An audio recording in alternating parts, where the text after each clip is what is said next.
Might as well start this now, because we're here. Alright, hello gamers, welcome back to Uneven Buddies, the only YouTube channel where we talk about politics while playing Angry Birds. I'm gonna be honest here, I'm kinda dead. Okay, so yeah. No, let me explain this to anyone who wonders why I'm gonna be sounding not my best in these upcoming videos. Yeah? And that's because of the fact that, thanks to the fact that my parents were invited to a baby shower for a close family friend, specifically someone who I grew up with. He was a couple years older, and I'm friends with his younger brother. I see. But like, what happens is, and he's the godson of my dad. So what happens is, my parents went out to the baby shower. You see, my first mistake was assuming that it'd be a regular baby shower, you know, boring, just kind of over with in a couple of hours. But I seem to forget one major issue with that leap in logic. They ain't white.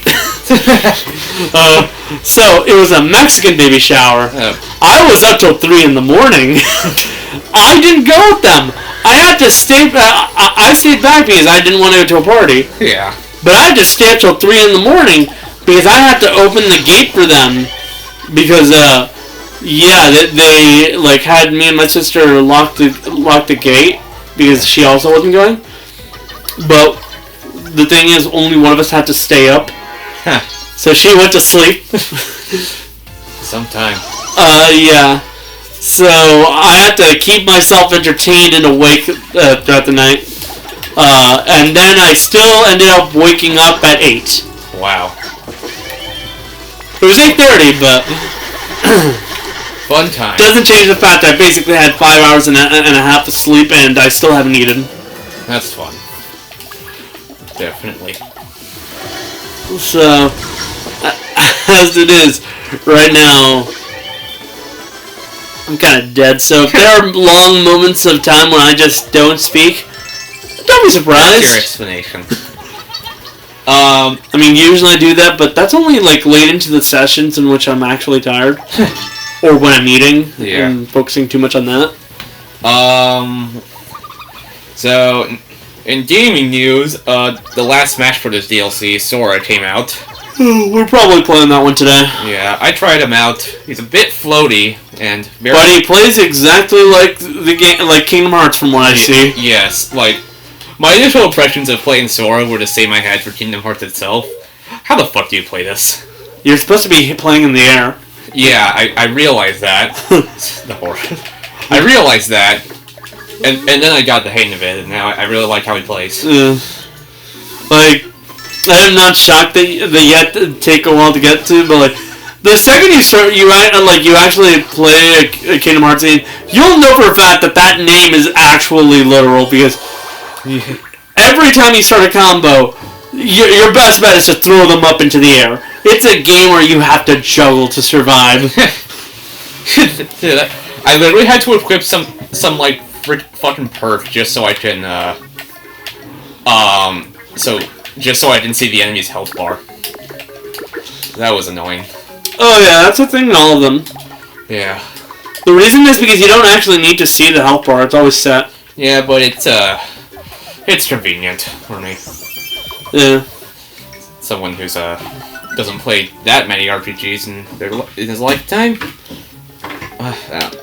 Basically, the only in their eyes, the only reason you even need it is because if you're being pedantic and just want to see how much further you have to survive. Yes. Which was kind of stupid because everyone uses it because it's easily like a ridiculously good ability just because you know just how long you have to survive. Yeah. But also, Mr. Sakurai published a Famitsu column detailing Sora's inclusion. Detailing, yes, he was the overall winner of the Smash ballot. I mean, he said that in the video. Yeah, and Banjo and Kazooie were a close second. I'm not shocked. Yeah. I just thought it funny that they were able to get through. They were able to get through Microsoft first. Yeah. Sakurai himself and the licensing team. Actually, I think I have an explanation why they were able to get through Microsoft so fast. Why? Because back when they were doing Smash 4, when the battle was going on, Nintendo was kind of in a bad place. Yeah. And really, the only thing that they could, and especially since they basically had to rely on who they could actually get, which is why they were able to get Bayonetta, because that was like the easiest one to get. Oh yeah, true. But like, when it came to Smash Ultimate, that's a flip, considering how, unlike with the Wii U, where they were in a consistently terrible place in the industry, the Switch is currently the only console like doing well enough that it's not like constantly looked at as something that's really hard to get if you're not buying from a scalper. Switch OLED though is kind of fitting for that. But like as it is, it also helps that around the time that the Switch came out, Nintendo finally got over themselves when it came to other publishers. Yeah. Which is why it has so much third-party support, and why Nintendo and Microsoft are constantly working together. Yep. So, chances are the reason they were able to get Banjo-Kazooie in Ultimate, but not Wii U, was exclusively because they had a much better relationship with Microsoft at the time. Yeah. That started out with Minecraft being released on the Wii U. Yeah. Which was, then you got things like Xbox Live being on Switch. Yeah. But yeah, Sakurai and the licensing team at Nintendo actually did think it was impossible for Sora, but one day an opportunity occurred. He was at an awards venue and he happened to have an encounter with a Disney executive, which does sound familiar if you know why Kingdom Hearts exists. Yeah. If you know the origins of Kingdom Hearts, you will love this story. Yeah, so because it's Sakurai had a chance encounter with a Disney executive at an award show, and they said, "Hey, they were talking. It would be great if Sora could make it in." Yeah, and the Disney exec actually loved the idea. Yeah. So essentially, he pushed that thing through, which is like as Logan is bringing up. The exact origins of Kingdom Hearts. Because how Kingdom Hearts came into existence is that Nomura had a similar encounter with Disney exec in an elevator. So, bottom line, if you want to get anything done with Disney, you just have to like stumble in the wild. Yeah, like stumble upon them and talk to them, like have a rapport, and then just bring it up like an elevator pitch, and they'll most likely say, "Yeah, that sounds cool." Yeah. So because Disney execs are much more likely to work with you if they're alone rather than with the Disney hive mind. Yeah. So that kickstarted conversations between Nintendo and Disney, and Square Enix was also involved with Sora's inclusion, even though they don't own the character. They were involved, and after really long and careful discussions, they said, "Okay, it can happen." But Fighters Pass 2 was actually going to have only 5 fighters, but they gave it an extra 6 when Sora's inclusion... Well, they gave it an extra spot when Sora's inclusion was secured. So, yeah. That's kind of a bonus one for you. I still love the fact that that's quite literally the only way Kingdom Hearts works. Just elevator pitch a Disney exec. Yeah. And, Disney did have a strict set of guidelines for Nintendo to follow. Funnily enough, a lot of people point out like how they cut out like the Disney characters from like the Station of Awakenings. They did. But as someone pointed out, it's not even the first time they did that. As the Station of Awakenings they had in there are based off of a coaster set that they'd released a while back. Yeah. What? Which is also a shame on Station of Awakening first appeared. Yeah. I just find it funny how a Disney character is in the same game as characters like Solid Snake, Bayonetta, and Joker, who all 3 of which are from M-rated games. I mean, yeah. But this is also a Disney character from the game that constantly has existential dread, just purely on the basis that if you ever stop to actually think about what the hell's going on in there, you'll realize that the universe of Kingdom Hearts is significantly fucked up. Considering how monsters are constantly trying to literally destroy the world, and just one is good enough to destroy it. Well, Mutro learned a revive spell, which is going to be useful. Have you beaten Kingdom Hearts 1? Not yet. I'm like 10 hours in, or 11 hours. Okay, so you're nowhere near close. Yeah, I'm on the... I just got swallowed by the big whale. Yeah. So good luck with that. That's a maze. Yeah, I realize. But like, so do you want to know something that most people, well, so a lot of Kingdom Hearts fans realize, but some people don't realize about it, especially if they stop paying attention to Kingdom Hearts. All the mobile-only discontinued spin-offs are very important to the yes, but specifically something about the end of the first Kingdom Hearts. I know that like he goes to sleep, or is that Chain of Memories? That's Chain of Memories. Okay. There's a world at the end of Kingdom Hearts that like the vast majority of the end game takes place in, called End of the World. What a lot of people don't realize is that the reason that you could even access the End of the World, which is a very literal name, is because at that point, the Heartless were so close to consuming all worlds that quite literally you were able to access the end of the universe. Yeah.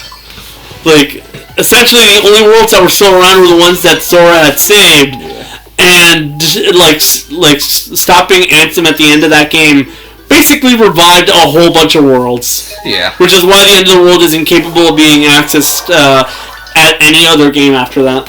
Because quite literally, the universe is nowhere near that dead. Interesting. It's also like the first hint that some of the mobile game stuff came out. Yeah. Because there's a room that can only be accessed in the End of the World once. The entire game, right? Yeah. That is very important to the ending of Union Cross. Union Cross. Is that one of the mobile games? Yes. Technically, both mobile games are literally in the same app. Yeah. And I know, like, some of the... Like, they were remade as movies and the, Well, no, like, Union Cross got, like, an adaptation, but it actually isn't even...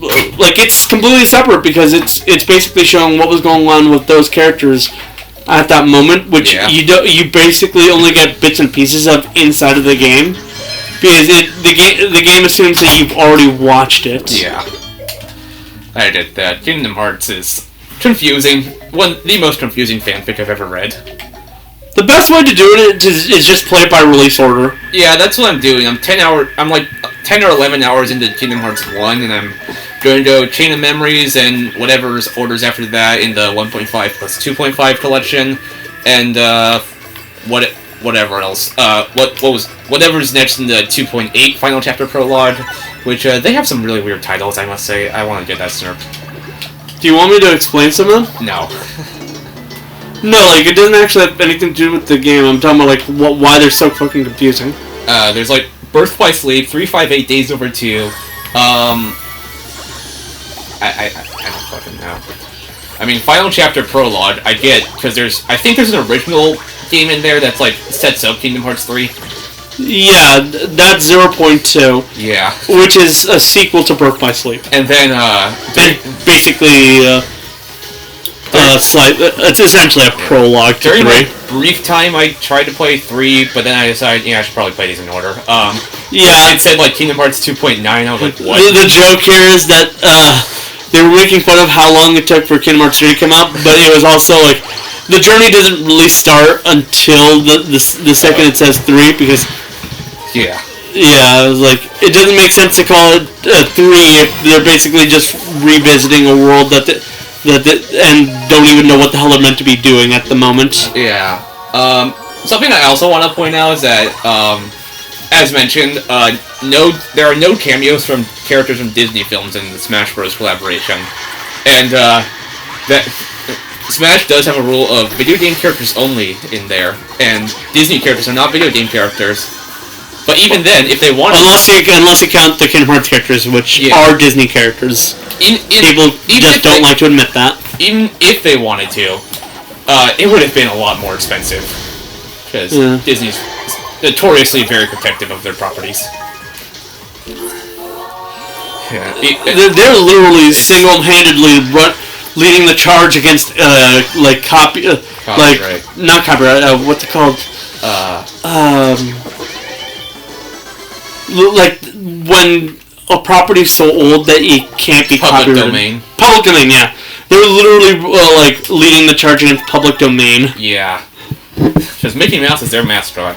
and by now it should have been public domain but decades ago at this point, but they've been quite literally forcing it, yeah.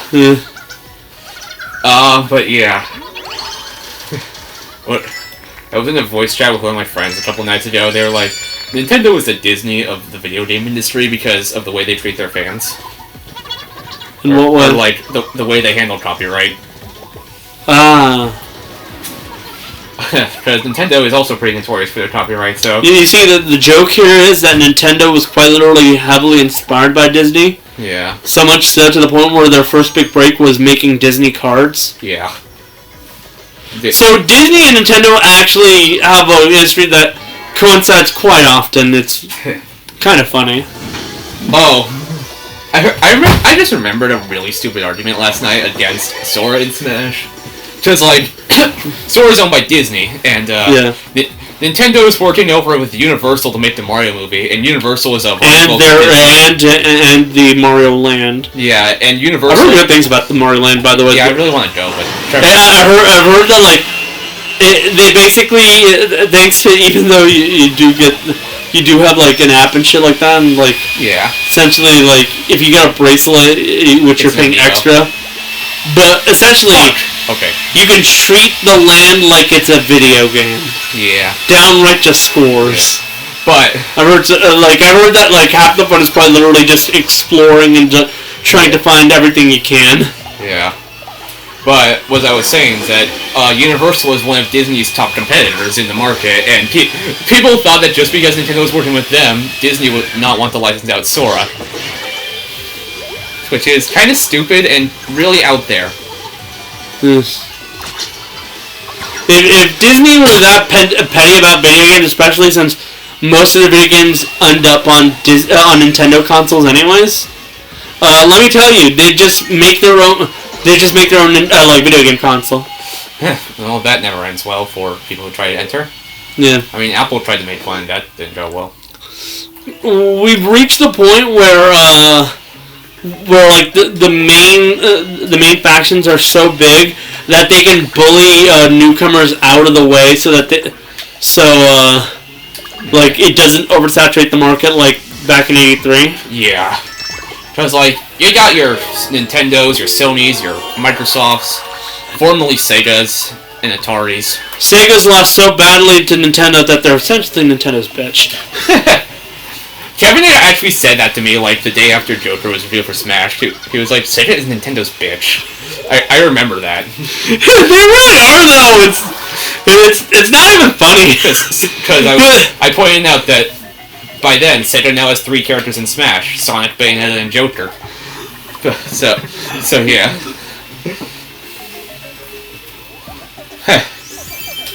But yeah. Like...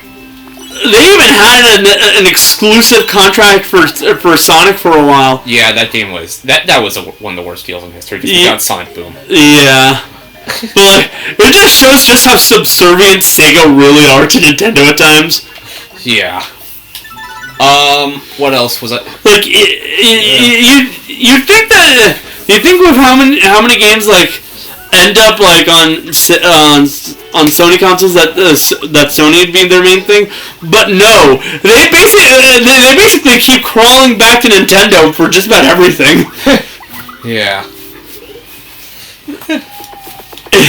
It's actually really funny when you stop to think just how much they hated each other and just how much one is basically reliant on the other now. Yes. Oh my god. Yeah, but Disney seems to be pretty open with licensing games. They learned from their mistakes back when they had Disney Interactive. Yeah. Where they basically tried developing their own games, and they realized, oh, this is hard and we don't like doing it. Let's just have other people who are professionals do it for us. Their last game was Disney Infinity 3.0, which was released during the time when the Toys to Life market was super saturated. Yeah. Because you also got your Skylanders, your Amiibo, and Later Dimensions. Amiibo's the only one that survived, and that's because of the power of the Amiibo. Yeah. And now there's probably going to be a Sora Amiibo, which is going to be funny. It's going to take a long time for license agreements. Yeah. I noticed in the Sora presentation, like, they showed the amiibos for Min, Steve, and Alex, and they also said, hey, amiibos for Sephiroth, Pyra, Mythroid, Kazuya are also happening, but they didn't show Sora. But let's be honest here, chances are they just haven't gotten the rights to it yet, and it's probably going to be announced in a direct like a year from now. Yeah. So, even if Smash Bros. Characters are kind of done, you can still look forward to the amiibos. But I am happy that Smash is done, because now I don't have to lose sleep again over character reveals. You say that, but I have to lose sleep for Pokemon. Oh, I already have this outfit. Yeah, like Smash reveals were like at 7 or 6 in the morning. I always waked up to watch them live. Or woke up to watch them live, because I didn't want to be spoiled. Also, just general Nintendo Directs. Yeah.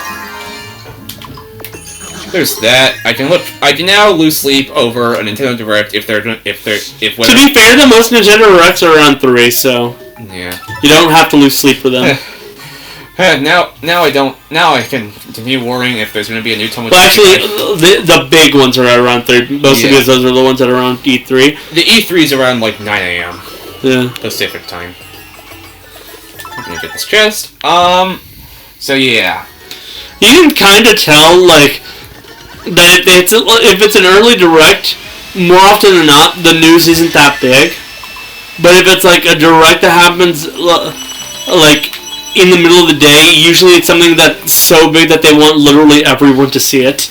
I mean, the E3 directs are in the morning. Those are usually where they pull out the big guns. You know, you say that, but which one had Kirby in the September one? Yeah, and that wasn't the E3 one. Yeah, but the E3 one gives us shows us a look at the Breath of the Wild sequel, which a lot of people are looking forward to. And Dread, I think. And Dread. Yeah. Yeah, E3 only exists just so Nintendo can win all the time. Well, they're the ones who actually put in the effort. Yeah, I mean... Microsoft is basically just there to show off just how advanced their system is. And how much because they have literally no confidence in their actual games, because they know for a fact their entire market share is on the PC. Yeah. It's quite literally just that. Also, they're there to brag about how good they are at making computers is what they're at. Also, Game Pass is a super profitable service. Yeah, the only other thing that they do is advertise, hey, which was the vast majority of their last presentation, if I remember correctly, is like, look at these games on Game Pass! Yeah. I actually remember, never mind. Okay. And Sony just gave up. Yeah. To be fair, though, they never had anything good for E3 for the last 5 years or so. Yeah, E3 2018 for Sony was something. Like, what was the last major thing that they announced at E3? The Last of Us Part 2? That was announced at a PlayStation Showcase. Probably Final Fantasy VII Remake, honestly, or Spider-Man PS4. And but Spider-Man PS4 was the last thing. Remake was mostly Square Enix. Yeah, and even then, that might go multi-platform in the future. Also, the Square Enix one was the one that they actually showed the game off. Yeah. Also, and speaking of Game Pass, I also just remembered that Kingdom Hearts 3 is on Xbox Game Pass. 1.5 plus 2.5 and 2.8 used to be on there, but they got taken off. Because sometimes games do that. Yeah. So yeah, speaking of licensing, what were the other things that do E3? Ubisoft. Let's be honest here. What's the last thing that Ubisoft has done that's been of importance? Mario plus Rabbids. Yeah. That was like the only good thing I liked out of the Ubisoft presentation. And before that, the last thing that they showed off that people were interested in were the South Park games. Yeah. Speaking of which, the first of the 14 Paramount Plus South Park movies has been dated for November 25th. Yeah. Thanksgiving. It's called Post-COVID, which, kind of ironic, because it's still kind of going on at the time of recording this. Especially in other countries. Yeah. Like, here in California, that might not be so true, but that's because the vast majority of us are smart enough to actually get their vaccinations. Yeah. And they also... I know that's a call-out to just about anyone who isn't living in California, but let's be honest here, where's the vast majority of the people who are anti-vaxxers living? the middle. Yeah. Freaking. So they all and that healed. Acupuncture. Yeah. Impromptu cactus acupuncture. So it was all. They also confirmed that the second of which is going to be coming in December. That sounds like that. It's probably going to be a Christmas themed. Let's be honest here. The reason that they're doing these Paramount movies is exclusively because they got sick and tired of doing seasons. But this is basically the way that they're doing South Park from now on, explicitly because they found it was much easier to do this. Well, they also confirmed that a traditional season is going to be coming in February 2022. Oh, so they're actually going back to that? Yeah.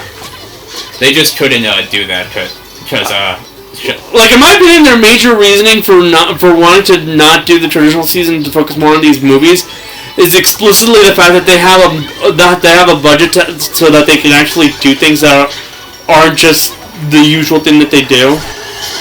Well, the show's been renewed for 6 more seasons as of. We're gonna cancel South Park. I think that was just a satire on cancel culture in general. Yeah, but I took that. But I and a lot of people took that as mantra saying, "Please get this show off the air so that we no longer have to do this." They actually commented on that, and they said we've been waiting to get canceled for like 30 years. These motherfuckers have been canceled for 30 years. I don't know what they've been waiting for. They've been canceled since day one. And they've literally said that they want to continue the show until Comedy Central decides, okay, let's pull the plug. So they basically just decided that their major thing is they want to piss off as many people as they can forever. Yes, literally. You gotta respect the hustle there. Yeah. Especially since more often than not they kind of have to like they have to like churn these things out as fast as possible. Yeah, 6 days, but I'm pretty sure the movies and those hour-long specials took a lot longer because that's because those are more like of the longer runtime. Yeah. I know the 1999 theatrical movie took us 6 months to make. Yeah. Oh, this is a sex outfit. Yeah, that's literally just a gimp suit. What else happened? Yeah. I'll say this about any upcoming things. I think that it was the right choice to focus on these specials explicitly because, let's be honest here, the break they took in for each special has basically been helping them regenerate their momentum. Yeah. Because, like, them going every year, like, week after week is basically kind of stilled the show down a bit. Yeah. Especially, like, the last couple seasons. Which, while the fact that they're serialized makes it easier to, like, binge watch, in general, it made it feel like they were kind of running out of steam and they needed the break. Yeah. But, yeah, so yeah, they're gonna do 2 new Paramount Plus specials a year. Apparently a new season every year, and which I'm pretty sure will be just shown off at different times in the movies. Also, these seasons are most likely always going to be 10 episodes long. Yeah. Because, let's be honest here. That's how they normally are for the past since season 17. Since, like, they started serializing, they're just kind of focused on making it shorter seasons. They no longer do the whole really long season where it's mostly them just making fun of current events. Yeah, they still make fun of current events. Yeah, but I meant, like in the past, before the serialization, every episode was basically a one-off. Yeah. Unless it was, like, a direct sequel to an episode from a previous season. Yeah, they do that every now and then, like, one-offs, but, more often than not, it's, like, meant to, like, first they started serializing heavily, and now they basically decided that the best way to do this is serialize, but make it so that there's one-offs, like, in between the story episodes to, like, kind of, like, spread it out a bit, rather than just, like, have it forced everywhere. Yeah, because, infamously, that was done during the 20th season. Yeah. Which coincided with the 2016 election, and the entire story. No one liked that season. The entire storyline was kind of revolving around that, and they had the entire episode with the assumption that Hillary Clinton was going to win, but as we all know, that did not happen. So they had to rewrite the entire episode in 24 hours, or less than that. I love how they made an entire special basically saying, let's go back to the status quo, and then they finished it off of, let's change the status quo. Yeah, that fucked up everything. Like, quite literally... They tried to do too much, and it wasn't a satisfactory conclusion. No, like, I wasn't talking about the 20th season. I was talking about, like, that last special, where they basically Mr. Garrison's like journey to try and get back to what was normal before that terrible season. Yeah. Matt and Trey have actually said that that was the best part of the 2020 election. They got to get Mr. Garrison back. Yeah. Like, I know for a fact that I didn't hate the 20th season as much as a lot of people did. But let's be honest here, it was not a good season. It could have been better. Like, they tried to do the whole boys versus girls thing, which internet trolling went nowhere. It just kind of died after the election. They did the whole Kyle's dad bullying women online thing, which also went nowhere because Hillary Clinton didn't win, and that was where it was heading. They did Cartman and Heidi's relationship, which fizzled out and died the next season over. Yeah. Like, hard. Yeah.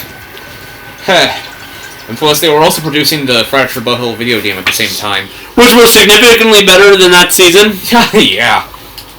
I liked the little prequel episode they did in the 21st season that led up to that. Yeah. That was a good episode. A really good set of episodes was the set of episodes that they did for Stick of Truth. Oh, yeah, that's it. Like the Black Friday trilogy. Those are really good.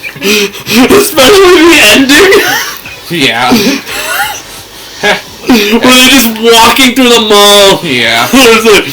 You gonna get the new Xbox One or the PS4? Imagine they did something similar for like the Series X and the PS5. They couldn't because no one's been able to get their hands on it.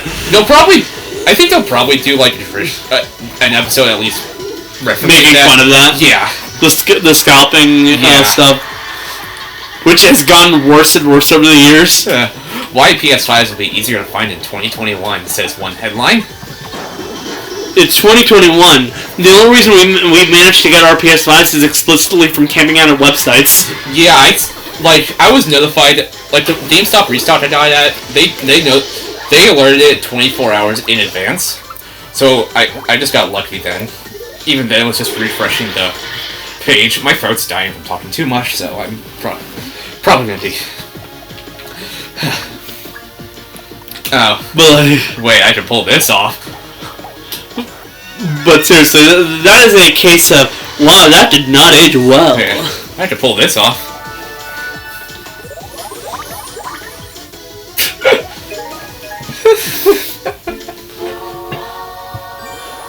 This is the woman of a bunch of people's nightmares. I'm not joking. You can't run from a trainer battle. The vast majority of people who have played her without any like assistance from like stuff online, outright like are terrified of Cynthia. I read comments of the remix, especially if they're on a Nuzlocke. I read comments of the Smash remix. It was like you can't run from a trainer battle, and that was like bolded. It's too bad her theme was so good. I got beat in like 10 seconds. That damn Garchomp one said. Literally everyone who was ever faced against that Garchomp. To quote Jaden Animations, that Garchomp was made by Satan himself, and even he's afraid of what he's created. That's not a joke. Literally everyone like is absolutely terrified of that Garchomp, especially if like they're in a Nuzlocke run. Damn. Either they're terrified because they're like playing a game where they can't afford to lose, or they're terrified because they have PTSD from trying to beat that damn thing. Yeah. Then the people who aren't terrified are people who've never actually had to face her without any like help. Yeah, I can see that.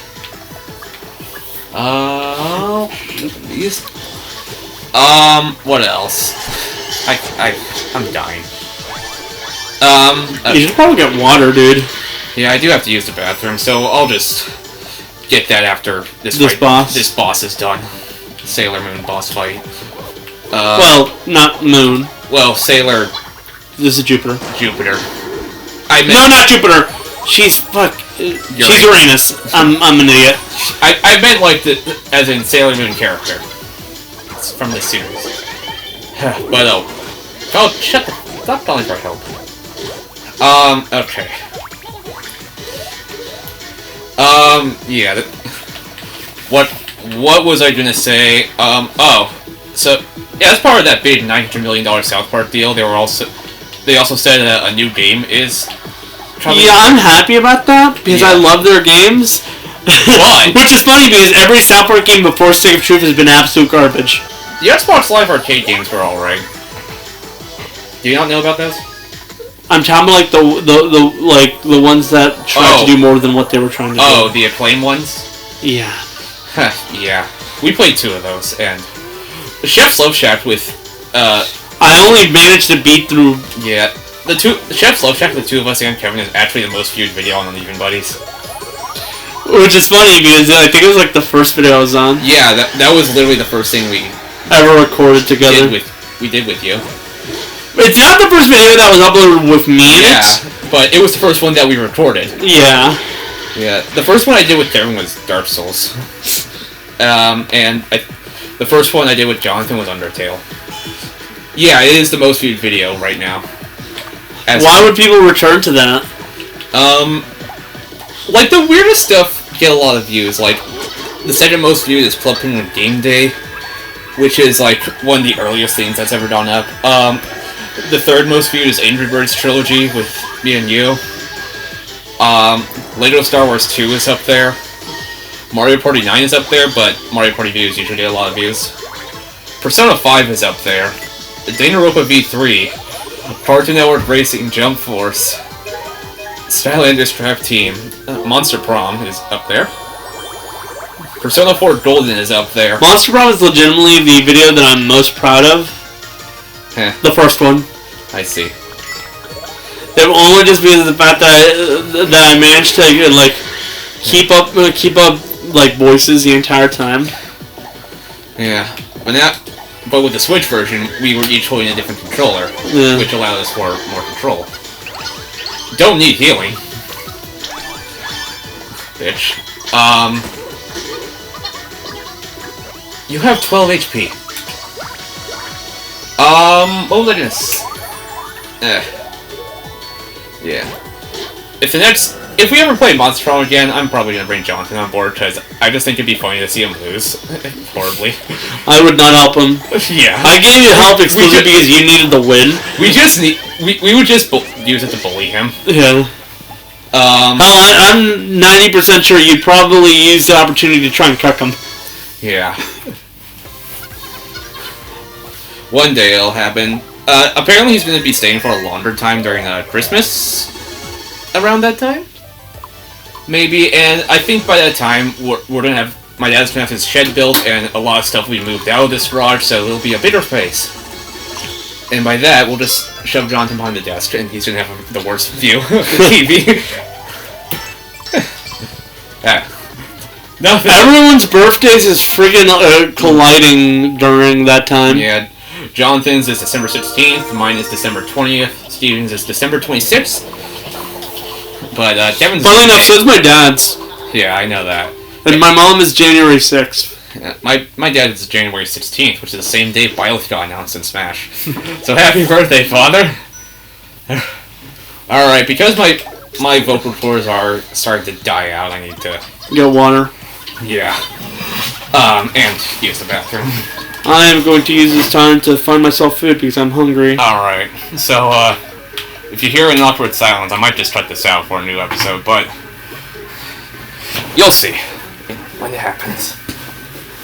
I'll think of other stuff to talk about. No.